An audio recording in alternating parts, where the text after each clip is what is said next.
महादेव, अभिवादन स्वीकार करें। मैं प्रवीण पांडे और आप देखना शुरू कर चुके हैं पंडित जी। आज हम नावाण मंत्र के तीसरे भाग को लेकर प्रस्तुत हैं। जानते हैं कि आज जो ये वीडियो है इसमें आपको क्या-क्या देखने को सीखने को मिलने वाला है। भाग 2 में हमने न्यास के माध्यम से अपना शरीर और अपने आसपास के वातावरण को मंत्रमय बना लिया था। अब आता है साधना का वह चरण जो मन को देवी के दिव्य स्वरूप से जोड़ देता है, जिसे कहते हैं ध्यान या कुछ लोग ध्यानम भी कहते हैं। ध्यान का अर्थ है चिंतन, स्मरण।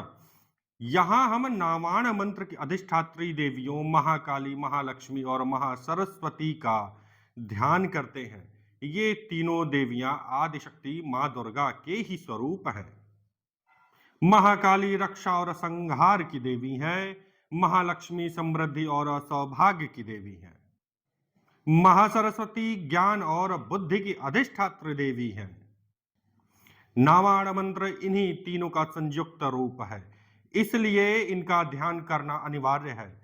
ध्यान से हमारा मन एकाग्र होता है और देवी का स्वरूप हमारे हृदय में उतर जाता है। चलिए इस क्रम में सबसे पहले हम महाकाली का ध्यान जो श्लोक है वहां से शुरू करते हैं। ये श्लोक देवी के भयंकर लेकिन रक्षक स्वरूप को चित्रित करता है। शंखं चक्र गदेषु चापरिघाक्षोलम्भोसुण्डिं शिरः शंखं सदधितं कैरसत्रिनयनं सर्वाङ्गभूषामृताम् नीलाश्यमधुतिमासपाददशङ्कं सेवे महाकालिकां यामस्तौ स्वपीते हरः कमलजो हन्तुं मधुं कैटभम्। इस श्लोक में महाकाली का स्वरूप वर्णित है।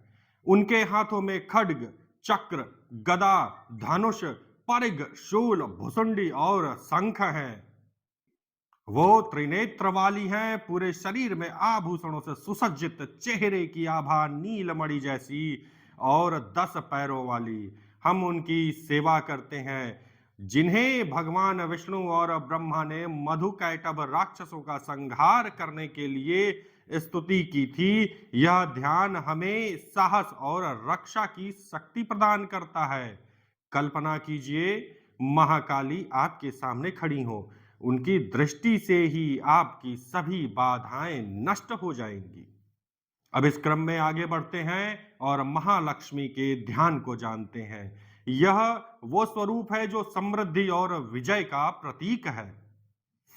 अक्षयस्त्रक परशु गदेषु कुलिशं पदं धानुः कुण्डिकां दण्डं शक्तिमसिं च चर्मजलजं घण्टासुराभाजनं शूलं पाशसुदर्शने च दधतिं हस्तैः प्रसन्ननां सेवे शैर्भिमर्दनीमिह महालक्ष्मीं सरोजस्थिताम्। ये था महालक्ष्मी का ध्यान। इसका अर्थ समझिए। महालक्ष्मी कमल पर बैठी हैं। उनके हाथों में अक्ष, त्रिशूल, परशु, गदा, शक्ति, कुलिश, पद्म, धनुष, कुंडिका, दंड, सिंह चर्म, कमल, घंटा, शूल, पास और सुंदर नेत्र हैं। वे प्रसन्न मुख वाली हैं और सैरिंद्र मतलब शत्रुओं का संहार करने वाली। हम उनकी सेवा करते हैं। ये ध्यान धन, वैभव और शत्रु नाश की कामना को पूर्ण करता है। सोचिए महालक्ष्मी आपके जीवन में प्रवेश कर रही हैं, उनके हर कदम पर सौभाग्य बरस रहा है। एक इंपॉर्टेंट एक जरूरी चीज मैं आपको बता दूं, ये मत घबराइएगा कि पंडित जी बहुत तेजी से मंत्र पढ़ दे रहे हैं, ध्यान पढ़ दे रहे हैं, हम उसे कहां से पाएंगे। डिस्क्रिप्शन में आपको मेरे द्वारा कहा गया हर एक मंत्र मिल जाएगा। अंत में महासरस्वती का ध्यान। ये ज्ञान, वाणी और बुद्धि की देवी है। घंटा शूल हलानि शंख मुसले चक्रमधनुः शायकम् हस्ताब्जैरदधतिं घनानन्तविल विलतक्षितांशु तुल्यप्रभां गौरी देह समृद्धवं त्रिजगतामाधारभूतं महा पूर्वामात्र सरस्वती मनु भजे शुंभादि दैत्यारदिनिम्। महासरस्वत्यै नमः।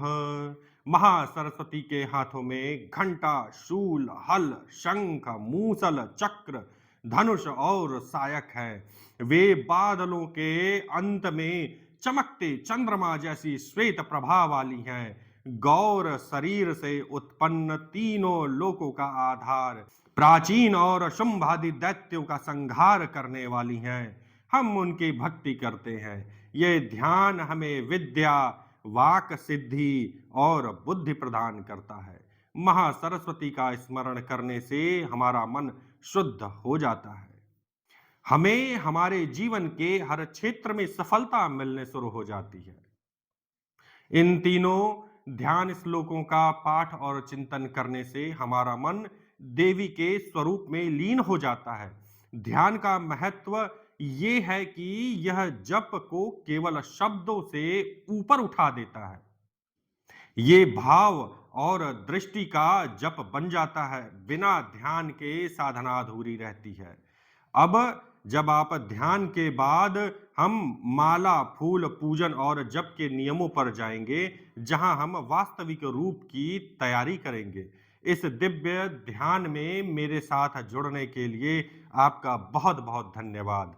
हम अगले वीडियो में इनकी पूजन अर्चन के बारे में चर्चा करेंगे। जय महाकाली, मां सरस्वती, मां लक्ष्मी।